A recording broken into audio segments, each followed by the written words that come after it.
Di akhir Ihya itu ada cerita tentang rojak, dan ini pasti di luar dugaan sampai, karena sanad itu cara berpikir itu ya ikut saja, yaitu ada dua orang ahli neraka dipanggil Allah dalam keadaan di borgol, ditanya sama Allah, enak di neraka? Jawabannya pemuda itu ya, wah Gusti ya di neraka kok enak, ya jelas gak enak. Ya sudah, kamu kembali lagi ke neraka. Dugaan kita kan pasti anak ini gak mau, ternyata enggak, dia lari sekenceng-kencengnya menuju neraka, semangatnya Masya Allah. Makanya ini sekaligus ijazah, kalau disuruh masuk neraka yang apa? Semangat. Oh itu Tuhan akhirnya tanya, loh kamu tak suruh ke neraka kok semangat? Gusti saya ini sudah kapok, ketika di dunia kalau jenengan nyuruh sholat saya lelet, jenengan menyuruh kebaikan saya lelet, sebagai bentuk kapok saya, jenengan menyuruh saya ke neraka saya semangat, supaya saya nurut, barokahnya semangat menuju neraka, ya sudah di surga saja. Ya, makanya ini nanti kalau kamu disuruh masuk neraka yang apa? Semangat. Karena kita di dunia itu ada di akhir Ihya. Artinya itu kan di luar dugaan kita, cara berpikir seperti itu di luar dugaan kita. Akhirnya dia jadi ahli jannah. Cerita kedua ya masih di bab yang sama. Yang satu disuruh enak di neraka, ya enggak Gusti, sudah kembali lagi ke neraka. Si orang ini tolak itu. Terus ditanya sama Allah, kenapa tolak? Ya Allah, ketika engkau memanggil kami ke surga, saya tidak pernah ngira kalau akan engkau kembalikan lagi ke neraka. Ya sudah, kamu di surga saya karena husnudzon sama saya. Ini berarti ada dua sanad. Lucunya sama-sama benar, yang semangat ya benar, yang lelet juga benar. Maka kamu punya dua pilihan. Nanti kalau disuruh masuk neraka, bisa semangat, bisa apa? Lelet. Dan semuanya nanti di surga. Artinya begini, sanad itu apa ya? Enggak yang kita duga. Makanya saya mohon siapapun yang mencintai agama ini harus banyak baca. Jangan nuruti emosi, kemudian emosi itu di atas namakan agama. Di Sahih Muslim itu ada cerita, ini termasuk hadis pegangan kan Sahih Bukhari Muslim. Itu ada cerita seorang sujud sama Allah itu kan banget baiknya, sangat baik. Kemudian yang sujud ini diinjek oleh pemuda yang nakal, diinjek. Ketika diinjek, yang sujud spontan ngomong begini, fa wallahi la yaghfiru Allahu laka, demi Allah, Allah tidak akan maafkan kamu. Di luar dugaan, tentu kalau nggak ada sanad, omongan ini normal karena nginjek orang apa? Sujud.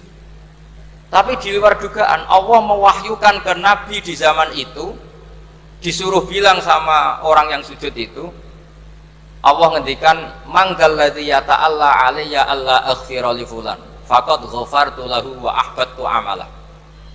Siapa yang mencatut nama saya bahwa saya tidak bisa memaafkan orang yang nginjek, Allah tersinggung karena namanya dicatut. Saya ini Tuhan bisa menyiksa dan bisa mengampuni. Kenapa sifat saya jadi satu hanya menyiksa? Sifat ampunan saya di mana? Itu kalau nggak sanad tidak bisa. Saya ulang lagi, Allah itu apa?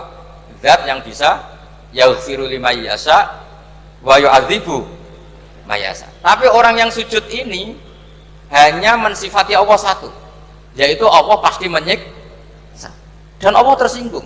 Bagaimana mungkin saya Tuhan hanya berstatus bisa menyiksa, tidak bisa mengampuni? Akhirnya orang ini disalahkan, malah yang sujud tadi bilang ke orang itu, sujudnya saya hapus pahalanya, dan yang nginjek saya hapus dosa. Tapi ya bukan berarti terus kamu boleh nginjek orang sujud, ya enggak. Artinya gini loh, saya hanya memperkuat moderator tadi, berpikir agama itu berdasar sanad. Kalau nuruti emosi pasti kita akan setuju Allah tidak ngampuni yang menginjak. Tapi berdasar sanad, berapa orang yang dulu melukai Nabi, bahkan punya niat membunuh Nabi, akhirnya ditobati oleh Allah Subhanahu wa Ta'ala. Siapa yang nggak tahu cerita Surakoh, orang yang niatnya bunuh Nabi, ditobati Allah. Siapa yang nggak tahu cerita Khalid bin Walid, orang yang punya konsep untuk mengalahkan Nabi di perang Uhud, juga akhirnya masuk Islam dan diampuni Allah. Banyak lagi tokoh kafir yang dulu musuhi Nabi akhirnya ditobati oleh Allah. Sehingga ketika Nabi sangat marah ya dengan mereka yang kafir, malah ada ayat turun laisa laka minal amri syai'un aw yatuba alaihim aw yu'adzibahum, bahwa wilayah mengampuni dan memaafkan itu wilayah Allah. Tentu kita secara syariat akan mengatakan yang nginjak itu salah, pasti itu. Kalau yang nginjak itu pasti salah, yang kafir pasti salah. Tapi jangan katakan kalau Allah tidak bisa menobati mereka. Lagi-lagi yang bisa mengertikan itu apa? Sanad.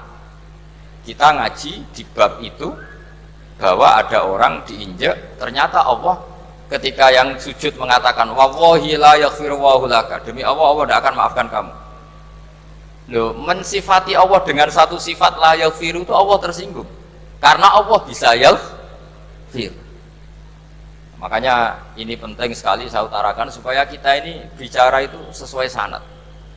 Karena andaikan tidak sanad, agama ini di logika, kemudian logika orang itu berbeda-beda. Maka kayak apa kacaunya agama ini? Terus yang ketiga, saya beri sekian contoh. Ini saya bawa kitab hikam yang diterjemah oleh Mbah Soleh Darat. Saya dulu pernah ngaji hikam sama banyak Gus Zofur.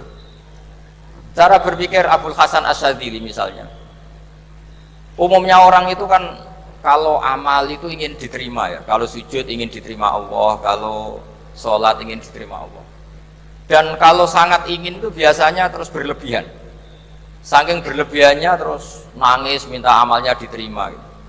Tapi efek negatifnya gini, jangan-jangan nggak diterima, lalu kalau nggak diterima gunanya apa? Ini buruk sekali kalau mulai tanya sujud saya jangan-jangan nggak diterima, kalau nggak diterima gunanya apa? Itu menurut Abul Hasan Asyadzili itu pertanyaan dari setan. Bagaimana mungkin kita pernah menyesal atau menyesali sujud yang pernah kita lakukan untuk Allah Subhanahu wa ta'ala. Wong dadi kawulane Allah, wis dikai bumi, dikai oksigen, dikai rezeki, tahu sujud, bareng dikasih tahu Jibril, sujud kamu gak diterima. Wah, getun aku sujud be Allah. Masa sujud sama Allah getun.